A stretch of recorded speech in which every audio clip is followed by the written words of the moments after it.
ang ginawa ninyo sa babae. Mabuti hindi namatay. Kung namatay yun, ako, baka nagka-revolusyon dyan sa loob ng Kongreso, pati yung mga empleyado nyo tinalupan kayo ng mga buhok. Ginawa kayo mga kalbo.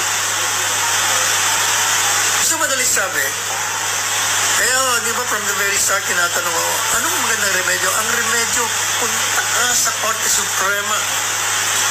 Yung mga tinatawag na human rights lawyers, pumunta kayo sa Korte Suprema.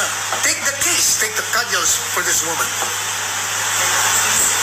And questioning yung power of contempt cannot be used at their pleasure. The Supreme Court has already said you use this contempt power sparingly. Sparingly. Ano bang ibig sabihin sparingly? Hindi kayo pa dalos-dalos. Kailangan meron kayong basehang liga. There should be a legal basis for your citation of contempt. Because the moment you abuse that is a grave abuse of discretion. Yan. Yan. Kaya mali o. Kaya pwede kayong paila ng kaso sa ginawa niyong illegal na pag-transfer sa kanya.